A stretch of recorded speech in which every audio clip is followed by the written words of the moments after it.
이제 오늘은 11장 우리의 사회라고 하는 부분을 살펴볼 건데, 이제 이 셰퍼가 살던 시대를 생각해 본다면 1980년대까지 이야기입니다. 근데 우리는 지금 2024년도잖아요. 그럼 상당히 긴 시간이 지금 끊어져 있는 거죠.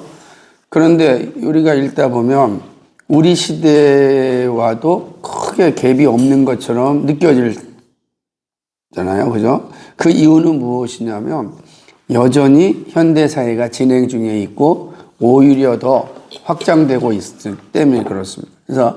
그러니까 계속 뿌리로부터 시작된 그 일들이 진행되고 있는 걸 보면서 우리 시대의 모습이 어떤지 또 참 많은 생각을 할 수밖에 없는 게 오늘 본부의 공부입니다. 오히려 이제 지금의 현상들이 어디서 왔는가를 이해하는 그런 좋은 시기가 바로 이 공부, 11장 공부라고 생각합니다. 자, 우리 한번 첫 번째 문장이 참 재밌는데 같이 한번 읽어볼까요? 시작. 사람들은 현대인들의 기본 사상이 된 관점을 점차로 거의 전적으로 거의 암호를 인정하였다. 이게 되게 중요한 거죠. 그러니까 사람들은 이 현대인들의 기본 사상이 된 관점을 전적으로 받아들인 거죠.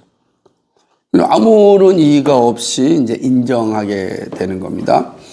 그러니까 이때만 해도 예를 들면 오늘날 우리가 되게 이제 심각하게 반응하고 있는 것 중에 하나가 뭐냐면 마약이라는 거 되게 심각한 문제인데 지금은 마약을 뭐예요? 이렇게 합법화시켜 대마초가 합법화되어지고 독일도 그러고 그다음에 태국도 그러고 또 어디죠? 미국 캘리포니아도 그러고 뭐 대마초가 합법화돼요.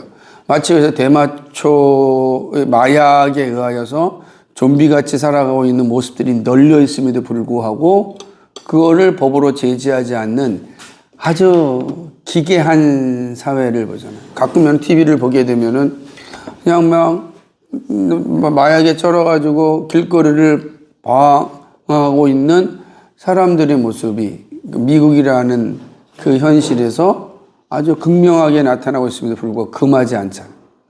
자유라고 하는 이름하에 모든 것을 허용하는, 그러므로 또 하나의 그 불안한 사회, 무질서의 사회를 만들어내고 있는 모습. 하지만 배운 사람들, 돈 있는 사람들, 이런 사람들은 자기 컨트롤할 수 있는 이 기회들이 많이 있으니까 그냥 자기는 그런 것들을 허용하는 거죠. 그러니까 참 그뿐만 아니죠. 동성애도 마찬가지입니다. 그러니까 지금 우리 엄청나게 심각한 상황에 지금 와 있음에도 불구하고 자유라는 이름으로 모든 것을 이제 풀어놓고 있는 상황이 된 겁니다. 그러니까 그 시작점이 이제 젠더주의자들의 생각으로 시작하는 거죠.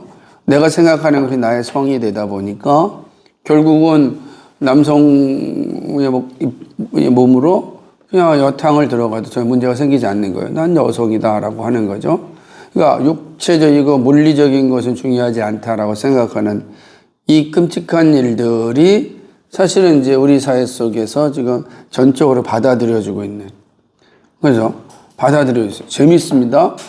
개별적으로 물으면 반대를 하는데 전체적으로 통계를 보면은 또 동참하고 있는 모습들이 이제 우리 사회의 모습인 거죠. 그러니까 이런 현실들 또 이런 것들이 어디서 왔는가? 기독교적인 가치와 세계관이는 어떻게 조화를 이룰 수 있을까? 정말 예수님은 사랑의 예수님이기 때문에 모든 것을 다 포용하시는 분일까?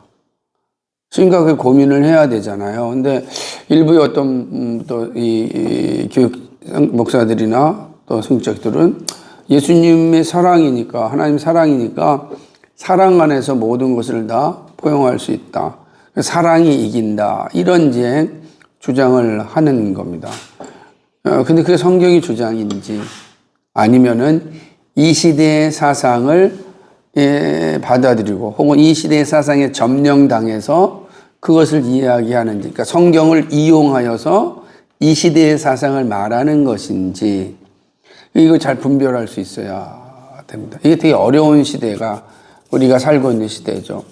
예를 들면 교사들은 학교에서 학생인권조례라고 하는 것에 의하여 그냥 다 이야기하지 않습니까? 뭐 다 가르쳐야 되고, 최근에 뭡니까? 민주당의 어떤 의원의 법안에 의하면은 학생들의 성별에 대한 이 자유함을, 누구에게도 이렇게 공개할 필요가 없다. 다시 말하면 개인정보 보호로 인정해야 된다. 그러니까 조성환이가, 지금 얼굴은 남자인데 가가지고서 여성 트랜스젠더 수술을 하고 왔어요. 학생이. 그래도 이 사람의 개인정보를 누구 알려주면 안 된다는 거예요. 보호를 받아야 된다라고 하는 이런 법률도, 이게 이제 이미 미국 캘리포니아 법률로 올라와 있는데, 우리도 이제 그런 법률이 올라오고 있다. 그러니까, 정말 우리가 사는 사회는 인권, 자유라고 하는 가치가, 우리가 말하는 성경이 말하는 질서라고 하는 가치와 지금 계속 충돌하고 있는 그런 시대를 살고 있다. 여러분 시대는 더 심해질 것이고, 여러분의 자녀 시대는 또 심해질 겁니다. 과연 그러한 시대 가운데 그리스도인으로 정체성을 가지고 산다는 건 어떤 의미가 있을까? 그죠? 우리는 이 시대 가운데 정말로, 외톨이가 되고 외딴섬이 될 것인가?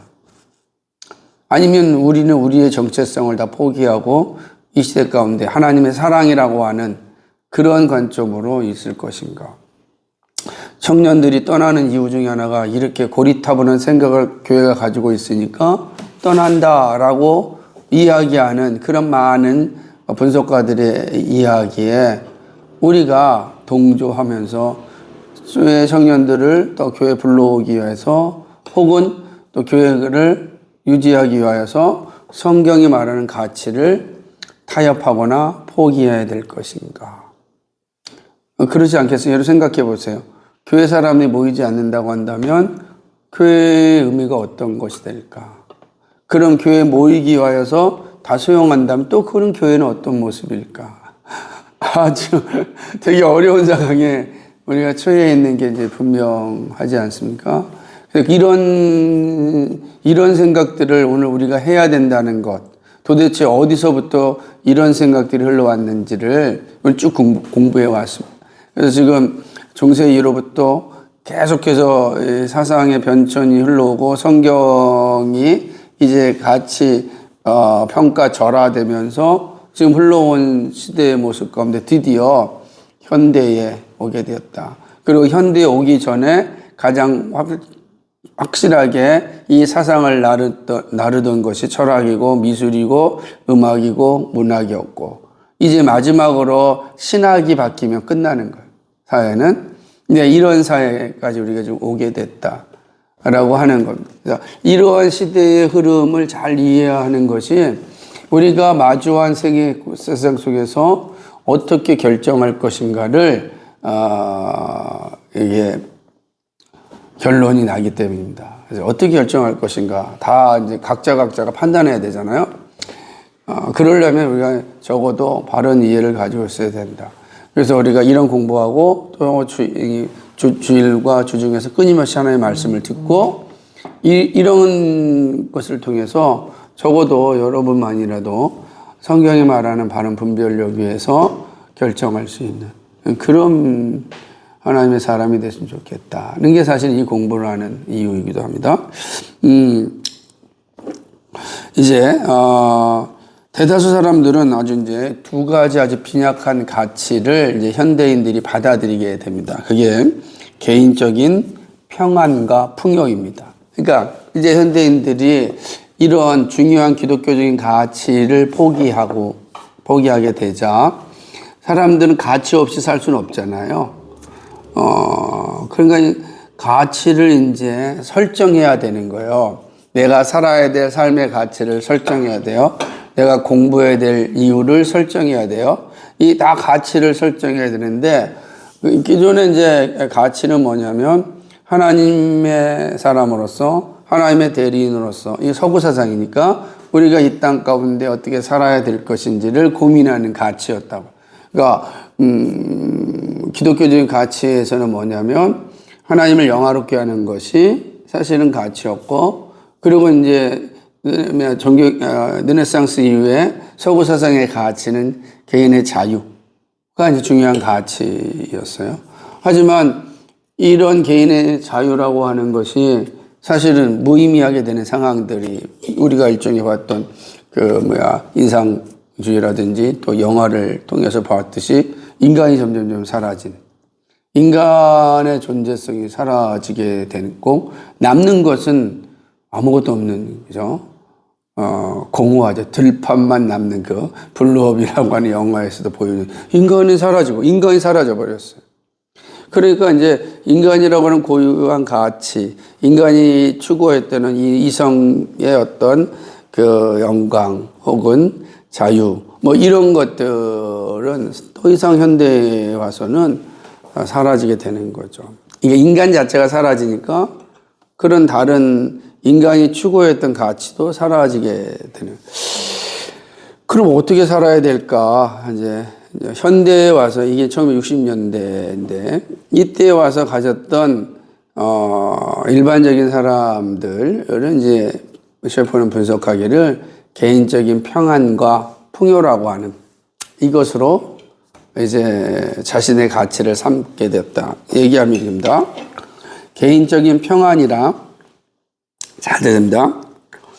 세계를 돌아다니든 도시를 돌아다니든 상관없이 다른 사람의 어려움 때문에 곤란을 받지 않고 다만 혼자 내버려 두어지는 것, 즉 개인적으로 방해받는 것을 최소한도로 줄이고서 삶을 꾸려갈 수 있게 되는 것을 뜻한다.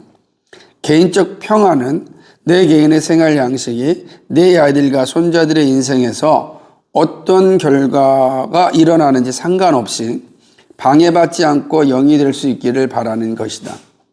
풍요는 압도적으로 계속 늘어나는 번영, 즉 물질과 물질, 더 많은 물질로 이루어진 생에 계속 높아지는 물질적 풍요의 수준에 의해 판단되는 성공을 뜻한다.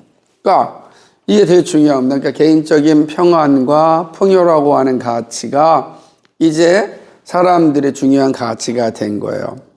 그러니까 우리가 또한 수세기 동안 지배했던 지식과 삶에 대한 이 파편화된 개념을 이제 세계 도처에서 많은 교수들이 가르치기 시작했습니다.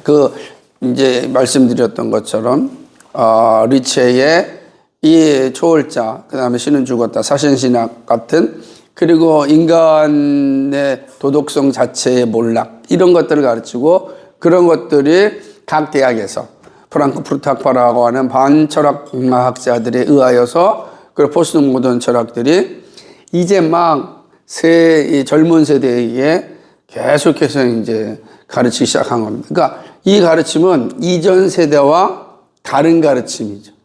이전 세대와 다른 가르침들이 이제 우리가 생각했던 현대나 60년 전후 세대니까 20세기에 이제 막 가르쳐지기 시작을 한 겁니다.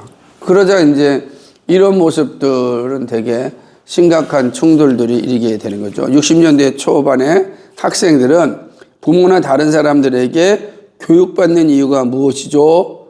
하고 물어볼 때마다 이렇게 얘기합니다. 통계적으로 보아 교육받은 사람이 1년에 돈을 더 많이 벌기 때문이지 라는 대답을 들었습니다. 그리고 왜 더 많은 돈을 벌어야 하죠? 물으면 네 아이들은 대학에 보낼 수 있으니까 하는 대답을 들었습니다. 이런 식의 말이나 암시로 나타낸 대답에 의하면 사람이나 교육이나 의미가 없어졌다. 이게 무슨 말이에요? 왜 공부하는 거에 딱 이유가 하나죠. 뭐죠? 돈 벌기 위해서. 남보다 좀 더 좋은 연봉을 받기 위해서. 여러분, 이 사상이 지금 우리 안에 가득 차니까. 이전에는 그러지 않았어요? 나에게 가치를 따라갔단 말이에요. 가치를 따라가고, 그런데 이제는 개인적 평안과 풍요라고 하는 가치가 전후 세대에 가득 이제 미치게 되는 거죠. 야, 다른 사람을 위해서 무엇을 산다는 건 의미가 없고, 그냥 개인적인 평안이 평안과 풍요가 중요한데, 이런 거예요. 다른 사람 신경 쓰지 말고, 응? 그냥 네 자체로의 간섭받지 않고 살아가는 게 좋다. 그 열매들이 나타나는 게 여행이라는 문화예요. 이전에는 그런 문화가 없었고, 여러 가지 제약이 많았어. 옛날에는 여행을 떠난다는 것은 일종의 탐험이었다고. 미지에서 탐험하는 게 목숨을 걸고 가는 탐험 누가 가겠냐고. 하지만 지금 그러지 않죠? 왜 여행을 갑니까? 다 개인적인 이 평안과 풍요를 누리기 위해서 가는 거지. 남의 다른 사람들의 간섭함 없이 내 삶을 즐기기 위해서 살아가는 거예요. 그러니까 내가 많이 번 돈 자체가 뭐예요? 나를 위해서 쓰여지는 거지. 다 나를 위해서 쓰여지는 가치로 바뀐 거예요. 근데 문제는 뭐냐면 내 다음 세대나 그 다음 세대가 어떻게 될지 관심이 없어. 오로지 지금 현재 있는 나의 가치만 중요한 거지. 그 현상이 뭐예요? 지금 이게 기후위기를 우리가 받고 있잖아. 여러분이 오늘날 우리 기후위기는 어떤 현상이에요? 앞선 세대들이 남겨준 쓰레기 같은 유물이잖아. 근데 이 쓰레기 같은 유물이 여러분도 아무 생각 없이 막 사용하잖아. 다음 세대들은 어떻게 되겠어요? 더 끔찍한 거지. 나타나는 거예요. 그래서 이런 것들이 얼마나 무서운지 모릅니다. 그런데 이게 가능했던 거는 이 세계관이 개인적인 풍요, 개인적인 평안이라고 하는 세계관에 사로잡혔기 때문에 그래요. 그러니까 우리가 살아갈 때 이 세계관을 가지고 살아갈 것인지 아니면 우리 교회가 항상 강조했던 자발적 불편이라든지 혹은 정말 하나님 나라라고 하는 세계관을 가지고 살아갈 것인지 이게 늘 싸워야 되는 거죠. 그러니까 직장을 얻는 것이 정말로 돈이 목적이라고 한다면 우리는 이미 어디에 사로잡힌 거예요? 이 세상의 세계관에 사로잡혀 있는 거예요. 그러니까 돈이 목적이 되면은 내가 하고 있는 일에 대한 자부심도 사라지고 그 일을 통하여 하나님이 원하시는 것이 무엇인지를 발견하고 싶은 마음이 하나도 없어지는 거지. 그럼 뭐만 남겠어요? 비교만 남는 거야. 상대적 비교. 그 상대적 비교는 뭐예요? 연봉이 얼마냐? 물어봐서 네가 하는 일이 뭐냐라고 물어보지 않고 여러분 다 뭐래요? 연봉이 얼마야? 이렇게 물어보잖아요. 그러니까 얼마나 우리가 슬프고 이 세상 세계관에 다 점령당해 있다. 알게 모르게 우리가 다 점령당해서 내가 하고 있는 일의 가치가 중요한 것이 아니고 연봉이 내 하는 일의 가치라 생각하게 된 거지. 연봉이 여러분의 일하는 가치. 왜냐하면 현대는 그 가치는 연봉으로 결정된다. 이렇게 계속 세뇌하기 때문에 그런 거지. 그러니까 공부하는 이유가 더 좋은 연봉. 그러니까 우리나라처럼 이 학력 인플레가 높은 나라도 드물잖아. 근데 왜 그렇게 대학을 힘을 다해 목숨을 다해 들어가려고 하냐?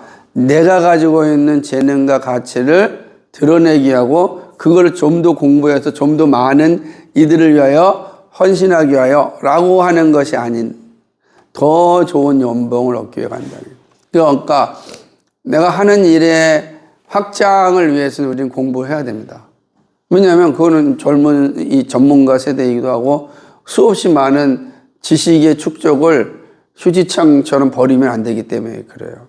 그런데 그 목적이 끊임없이 연봉이라고 하는 것에 꽂혀버리면 사실은 빨리 먼저 일하는 게 낫습니다. 대학 4년 동안 다닐 돈, 그거 그냥 필요가 없잖아요. 그러니까 그게 되게 어려운 거. 이렇게 이야기할 때도 말하는 목사님 되게 힘들지.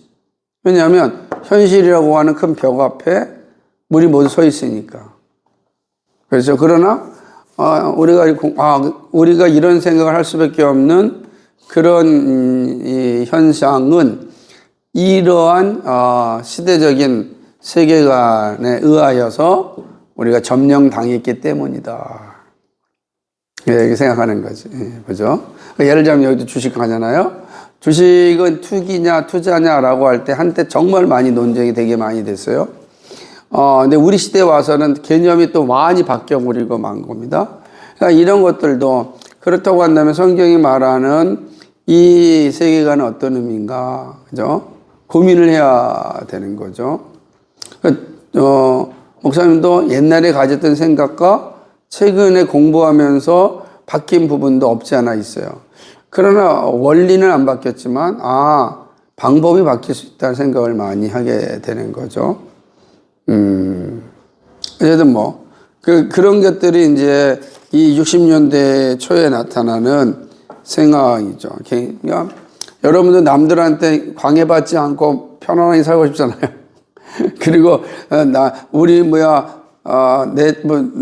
내 자식이나 앞으로 태어날 아이들의 삶의 문제 관심 없이 지금 나의 삶을 엔조이하고 싶잖아요. 그리고 이런 것들은 원래 기독교적 가치가 아니었다. 원래 이런 것들을 한번 생각해 보자는 거죠. 자, 보면은 이제 문제는 많은 대중매체들은 이러한 개념들을 대중화하여 끊임없이 쏟아부어 한 세대 전체에게 이성의 삶의 의미에 대하여 그리고 어떤 고정된 가치에 대하여 비관론에 이르게 한다는 가르침을 그들이 태어날 때부터 주입하였다. 그러니까 아이들 태어날 때도 공부 열심히 해야 돼. 좋은 직장, 좋은 대학 가야 되고 좋은 직장 가. 야, 대기업 가서 좀 엄마 좀 잘 해줘봐. 이런 거지. 그러니까 어릴 때부터 공부의 목적이 다 여기에 주입된 거예요. 하나님이 너에게 주신 재능을 발견하고 그 재능 안에서 하고자 하는 일들을 찾아가 봐 라고 하는 교육을 해야 되는데 그렇지 않고 보지. 그러니까 초등학교 때부터 돈 있는 사람들은 어디야? 유치원생부터 어디 보낸다고? 영어 유치원 보내고 초등학교 때는 예외 없이 다 어디 보내? 학원 보내고. 그지? 여러분이 얼마나 위대한 사람인지 알아요, 여러분? 학원도 안 다니고, 그지? 공부방에서 어쨌든 공부를 하든 안 하든, 그죠? 네. 중요하잖아. 네, 네, 근데 왜 웃냐? 열심히 했습니다. 자부심을 가져야지. 점수는 두 번째 문제고, 그지? 그거냐면, 우리의 지적 능력이라고는 다 달라. 같을 수가 없잖아. 만약 반에서 어쨌든 시험을 보면 누군 1등이고 누군 꼴등이 나올 수밖에 없잖아. 그건 시험이라는 구조잖아. 그지? 어쩔 수가 없는 거야. 근데 그게 우리의 인생은 아니잖아. 그건 그냥 점수 숫자일 뿐이야. 숫자에 불과한 건데 그거에 의미를 두면 안 돼. 중요한 건 뭐야? 우리가 어떤 과정을 거쳐서 지금 내 자리에 와 있는가가 중요한 거지. 그러니까 우린 그런 시대, 사실은 우리는 뭐냐면 그런 시대와 저항한 사람들이에요, 여러분들은. 난 안 가겠다. 한번 해보겠다, 내가. 해봤는데, 해보다 보니까 쓰러지고 넘어지고 터지고, 정말 내가 학원 다니고 좀 그랬으면 좀 더 잘했을 텐데, 라는 막 갈등도 생기고, 이런 게 우리에 있는 거예요. 근데, 그러면서 지금 이 자리에 왔잖아. 하필이면 또 오늘 있는 사람들은 학원 안 다닌 사람들인데. 그러니까, 우리 생각을 해보는 거지. 시대의 화두는 어릴 때부터 주입을 당한 거죠.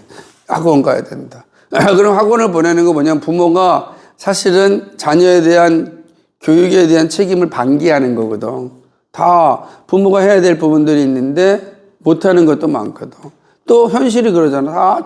부모도 다 맞벌이 부부를 살아야 되는 상황 가운데 아이들을 정말 케어할 수 있는 부분이 정말 없어지니까 다 학원에다가 보내는. 그래서 사실 그런 측면에서 교회가 중요한 거거든. 교회가 그러니까 학원과 이 세상과 또 가정의 이 상황 속에서 정말 좋은 역할을 해야 되거든. 우리 할 수 있다. 근데 우리 어릴 때부터 이렇게 주입을 받았으니 얼마나 힘들까. 여러분 늘 대중매체를 보면서 그러잖아. 그래서 호주에서 가장 많이 자살이 20대, 10대들이 자살이 가장 높았던 때가 있었는데 그 이유 중에 하나가 무엇이었냐면 대중매체 영향 때문에. 무슨 말이냐. 자신들이 늘 대중매체에서는 미국 헐리우드의 영화가 늘 나타나는데 늘 화려하잖아. 화려한 거지. 나는 가끔 TV 볼 때 구해줘 홈즈라고 하는 그 집 찾는 프로그램 보면 참 저런 집에 살 수 있는 사람이 대한민국에 몇 프로가 될까. 그죠? 안 그러겠어? 그런데 마치 사람들은 다 저게 나의 집인 것처럼 보는 거지. 근데 현실이 보니까 나는 작은 집에 살아야 돼. 빌라의 작은 집에 살아야 돼. 사람이 어떻게 되겠어? 자존감 상하지, 열등감에 빠지지, 우울해지지, 그런 거야. 그러니까 결국 뭐 하는 거야? 이 세상에 대한 부정적인 생각이 강해지고, 부모에 대한 부정적인 생각이 강해지고, 그 다음에 자기 자신에 대한 부정적인 것이 강해진다고. 그래서 뭐해? 자살에 이르는 거야.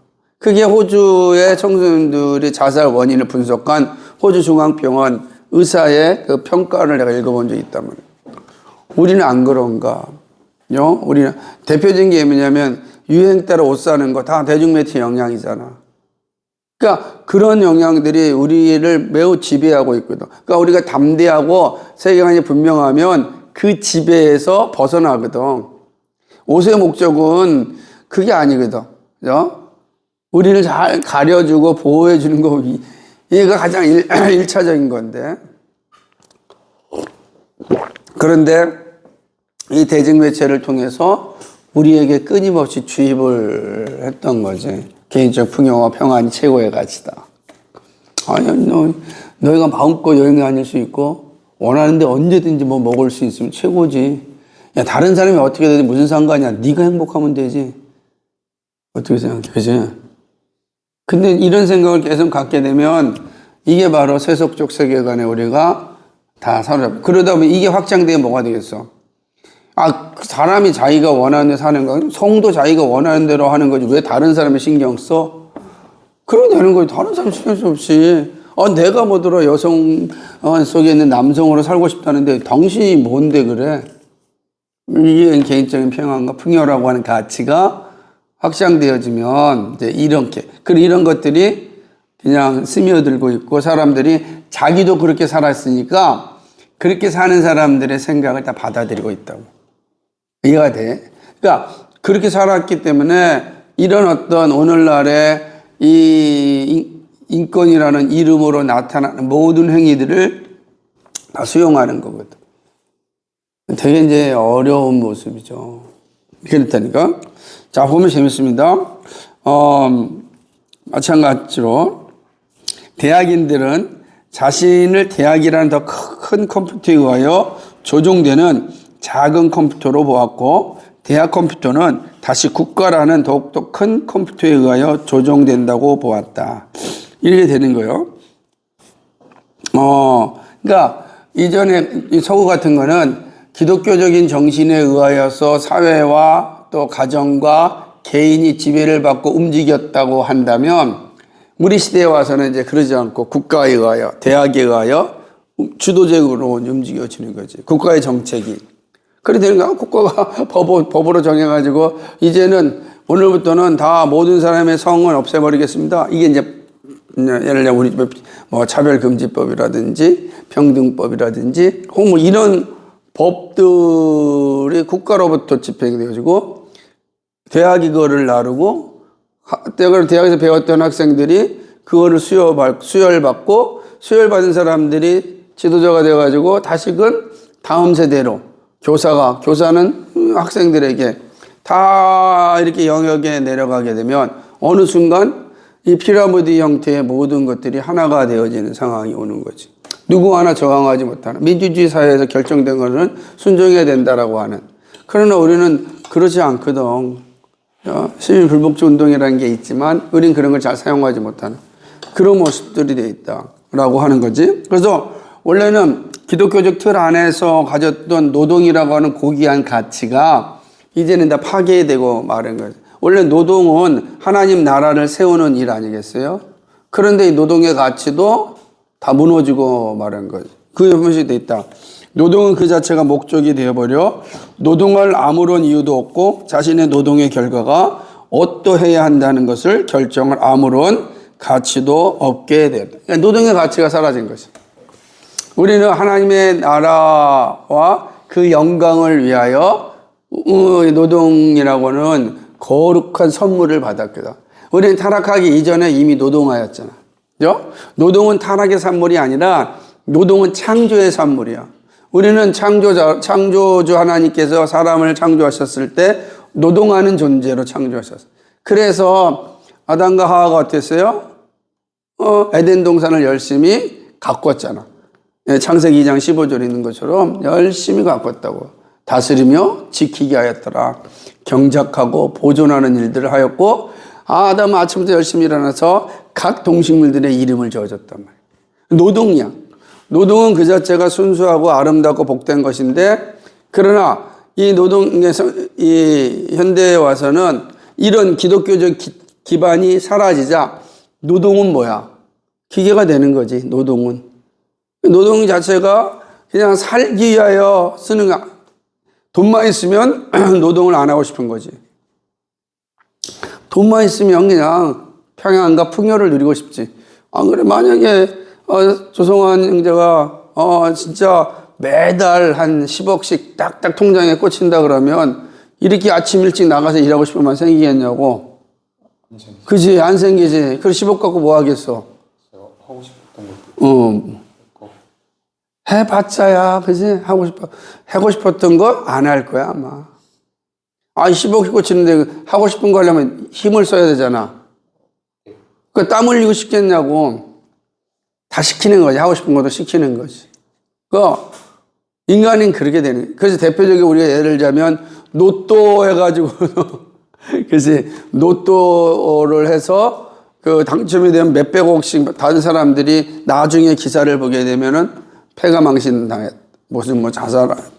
뭐 이런 얘기를 많이 듣는 이유 중에 하나가 무엇이냐면 가치가 없어진 게, 노동이라고 하는 소중한 가치가 사라지고 단지 그냥 내가 돈 벌기 위하고 있는 거지. 돈이 10억이 매일 꽂힌다 할지라도 나에게는 노동의 가치라고 존중하는 게 있어야 되는데 그게 사라지는 현대의 모습이 되었다라고 하는 거죠.